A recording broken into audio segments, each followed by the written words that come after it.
Ano ibig sabihin? Hindi tayo mananalangin na ang audience natin is kayo, lahat ng mga tao. Okay, ang audience natin ang Diyos na nagdoon sa langit. Malayo ba ang langit? Malayo ang langit. Pero ang Diyos malayo ba? Hindi siya. He's everywhere. Pwede nandito lang. Katabi lang natin. Okay, so kung manalangin tayo, ay unang-una yung relationship at pangalawa ay yung audience natin, ang amang nasa langit. Okay, our Father who is in heaven. Pangalawa, ang una siyempre magkaroon ng relasyon ama sa ating ama na nasa langit. Pangalawa is yung hallowed be your name. Sambahin nawa ang pangalan. So, pangalawang paraan or element na nandito ay yung pagsamba. Ang pagsamba kasi is ang pag-amin na ang Diyos ay kataas-taasan. Tama? Sinasabi mo kung sino ang Diyos sa buhay mo. Sino ba siya? Siya ang ating manlilikha. Siya yung lumikha sa atin. Siya ang ating tagapagligtas. Siya yung nagligtas sa atin. Siya yung gumawa ng parang para tayo ay matubos sa ating kasalanan. Okay? So, dapat karapat-lapat lamang siya.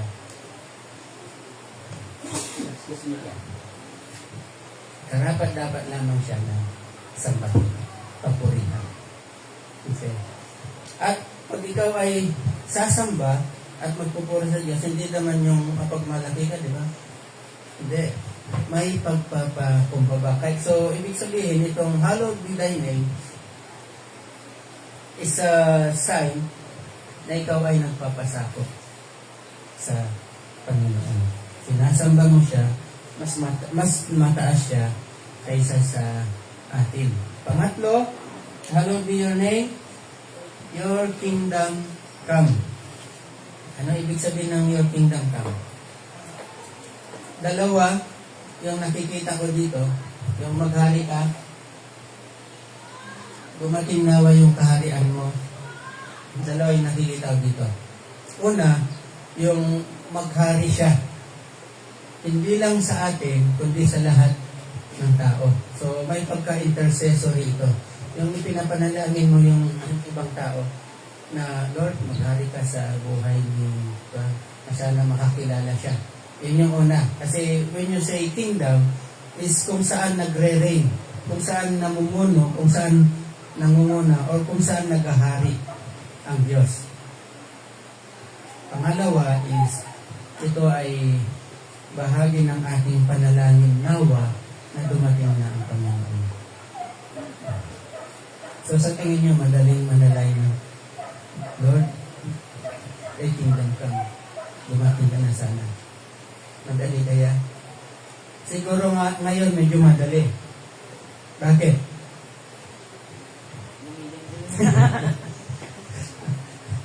May bagyo. Ang bagyo hindi lang basta bagyo. Super typhoon. Tapos yung Lindon, hindi lang siya basta 3.1, 2.1, 1.1. Hindi, 7.1. 7 point, mga ganun.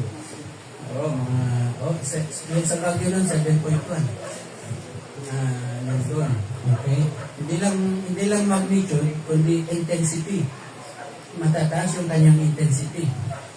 Talagang gaganon yung natutumba yung mga building. So, yung bahagi, itong prayer na to, itong template na to ng prayer, bahagi siya yung Lord, dumating ka sa mga. Ibig sabihin, nandoon yung anticipation mo sa kanyang pagbabalik. Muli. Okay. Babalik siya muli. Pangapat naman, let thy will be done. Ano ibig sabihin, thy will be done? Masunod nawa ang kalooban mo, hindi lang dito sa lupa, hindi lang sa langit, kundi pati dito sa lupa.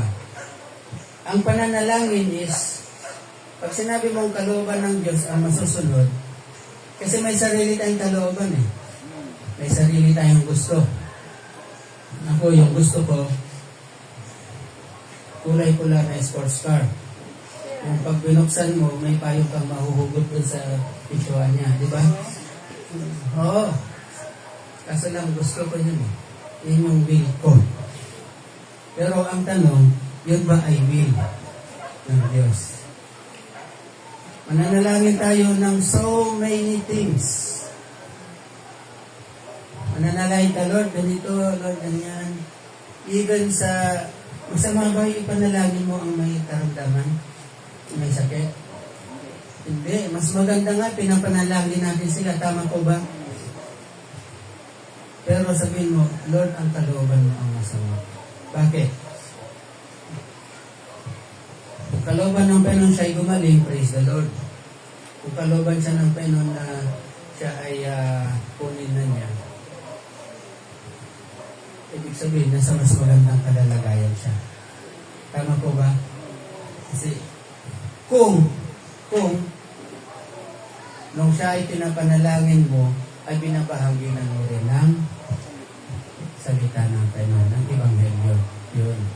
At pag siya ay kinuha ng Panginoon, alam mo, assured siya dahil tinanggap niya ang pagbabahagi niya. Tinanggap niya ang Panginoon Jesus bilang kanyang tagapagligtas. Pero kung hindi nangyari yun, at pinapanalangin natin siya at ipaliwanag din natin kung bakit ganito. At pag may pinapanalangin tayo, sabihin din yun sa kanya. Halimbawa, prayer meeting. Kaso pag-pray ng ganito. O ipag-pray natin. Kasi prayer meeting. Ipag-pray natin. I-inform mo din yung pinag-pray natin. Sis, tay, lola. Pinag-pray ka namin kanina sa prayer meeting. Dapat sabihin natin sa kanya. Okay? Hindi naman dahil sa pinagmamalaki mo panana na hindi. Gusto mong ma-inform na siya ay inaalala mo sa pananahan at siya ay dinadalangin mo sa Diyos para abutin siya ng Panginoon. It's either na gumaling man siya o hindi. Pag gumaling siya, glory sa Panginoon kasi sinabi mo sa kanya, pinanalain ka. Nasa isipan niya ngayon na, ay salamat, pinanalain mo kami, pinagaling ka lang, diba?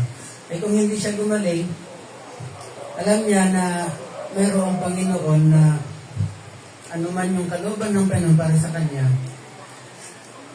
kung nagtiwala siya sa Panginoon, mapupunta siya sa mas maganda na kalagayan. Kaya mahalaga na sinasabi natin sa kanila na panalay ka namin. Okay? So, make sure na alamin natin or mas nangingibabaw ang kalooban niya kaysa sa kalooban natin. So, alamin mo kung anong kalooban ng Diyos para sa iyo. Medyo difficult. Kasi sometimes, yung kalooban ng Diyos taliwas sa gusto mong mangyari. Oh, gusto ko siya. Hindi siya. Ilalayo ka sa Panginoon yan. Ang gano'n mo. Okay? Medyo masakit, pero kung susundan mo, ay marirealize mo later on, kaya pala. Kaya pala. Okay? So, ibig sabihin, maganda pag ito ay kalooban ng Panginoon. So, your will be done. The kingdom come, your will be done on earth as in heaven. Give us this day our daily bread. Itong give us this day our daily bread, para kanino yan? Para sa sarili na ito. Mapansin nyo, bandang gitna pa lang siya. Hindi siya yung nauna. Minsan, Panginoon, mananalangin tayo ng, Panginoon, bigyan mo ako ng ganito, bigyan mo. Tapos, natanggap na niya yung bigyan niya, hindi pa rin nagpupuri. Nauuna muna yung relasyon, nauuna muna yung pagsamba at pagpupuri. Diba? Nauna muna yung pag-acknowledge sa kalooban niya. And then, sasabihin mo na, hindi naman sinasabi ng Panginoon na huwag mo na ipanalangin sarili. Hindi. Sinasabi niya, ito pero nasa bandang gitna na siya. So when you say daily bread, ang bread kasi ay ginamit dito as a figure of speech. Bakit? Daily bread, ibig sabihin yung mga needs mo. Okay, hindi lang sa pagkain yung daily bread.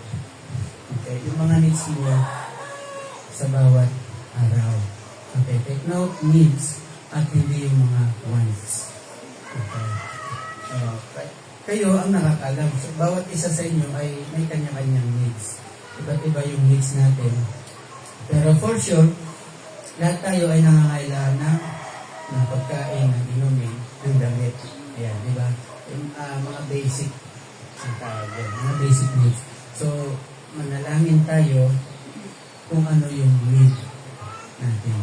Okay, at yan ang tamang panalangin. So, after yung need, ay of course, manalangin din tayo ng may kasamang pagsisisi at pagpapakumbaba sa Panginoon. Kasi sabi niya, forgive us our sins as we forgive those who sin against us. Ito kasi ay ibang translation ito, kaya forgive us our debts as we forgive those who yung mga debtors namin, yung may pagkakautang sa amin.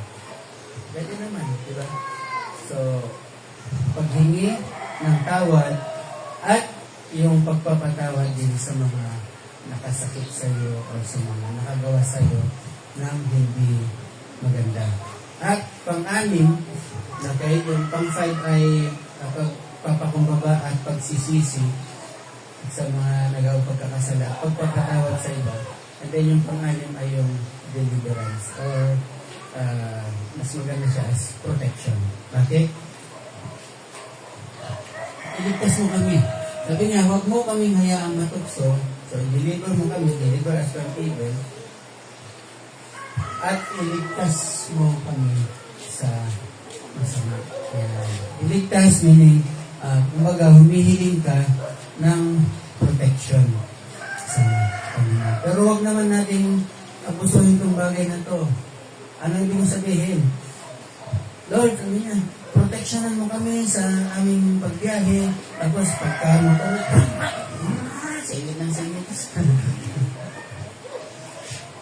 Kung magmaneho naman, parang sa kanyang kalsada at siya lang mag-isa sa kalsada.